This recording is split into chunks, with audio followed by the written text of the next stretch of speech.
'cause I slay, I slay, I slay, I slay, all day, I slay.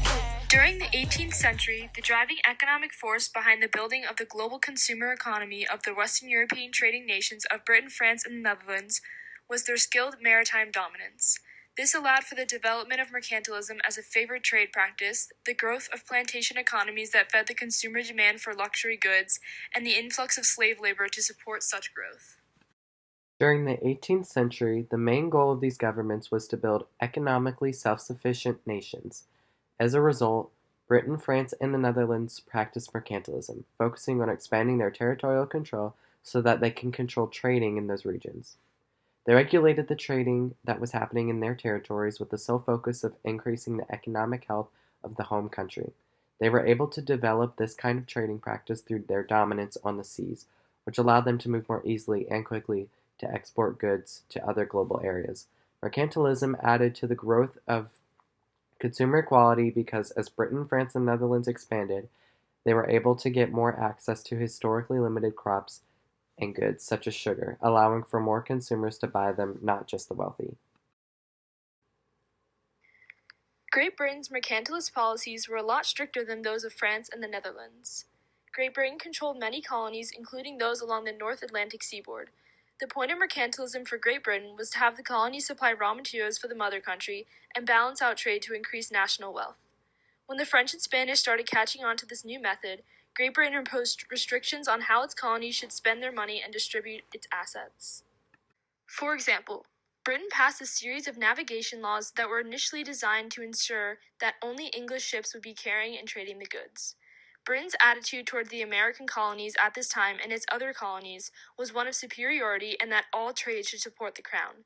However, although mercantilism did fuel the growth of the global consumer economy, mercantilism also led to the adoption of enormous trade restrictions, which stunted the growth and freedom of colonial businesses. Like the British, the French were very good at using mercantilism to benefit themselves both economically and politically. The French were located right along the Rhine River, which helped them easily dominate the developing trading economy. Louis XIV demanded that all merchants and traders devoted themselves to becoming the leaders of trading. The French took control over their own land rather than having foreign powers limiting it. The French also built up their navy and navigational technologies to compete with Great Britain's very strong navy. France's territories included islands of the West Indies as well as parts of India and west coast of Africa. Also, unlike Great Britain, France was allowed to trade globally rather than just being able to trade with the mother country. The Netherlands had colonies in New Amsterdam, which is present-day New York, as well as in South America, South Africa, Bengal and India, and most importantly, Indonesia. Since slavery was a giant part of colonial policy, many slaves were imported to New York. Governments were even instructed to promote the importation of slaves, and New York had the largest slave population of all other colonies.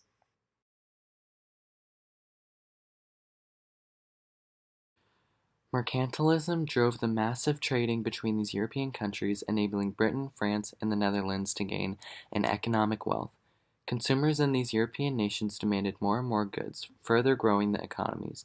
This demand for crops such as sugar contributed to the development of plantation economies, which in turn would create a massive demand for slave labor.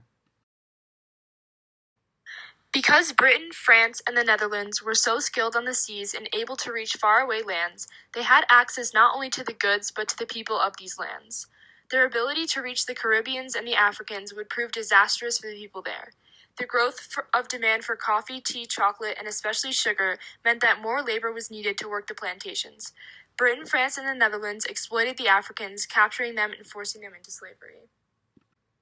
During the 18th century, with the access to sugar in the Caribbean, the European demand for sugar increased as consumers, once exposed to sugar, couldn't get enough of it. Sugar was often used, for example, as it is today, to sweeten coffee and tea. British and French controlled the sugar plantations of the Caribbean, as noted in the text. By the 18th century, the small British-French islands in the Caribbean where sugar was produced by the African slave labor had become some of the most valuable real estate on earth, says Kagan in page 485. The French and the English merchants controlled half of the slave trade, taking most of the slaves out of West Africa. The plantation economies drastically increased the need for slave labor and slave trade, known as the transatlantic slave trade, became triangulated between the British Empire, its colonies, and other foreign markets. Because the Dutch were in the West Indies, they too enslaved the African people, exporting slaves to support the plantation economies of the colonies in the Americas. Britain's East Indian companies were Britain's control over trade in India and surrounding areas. Britain was able to collect taxes from surrounding lands such as Calcutta, basically acting as an independent government in the areas that were claimed. Britain would take cotton goods from India and trade them through the West Indies in exchange for foreign spices that would be taken back to Britain. This was the beginning of British colonization in Indian territory. The luxury items such as sugar became a staple. The global consumer economy would never have grown to the extent to which it did had these countries not had strong naval skills and advanced shipping. While this was a time of rapid growth and wealth increase for these three European nations, it was tragically on the backs of slaves and indigenous people.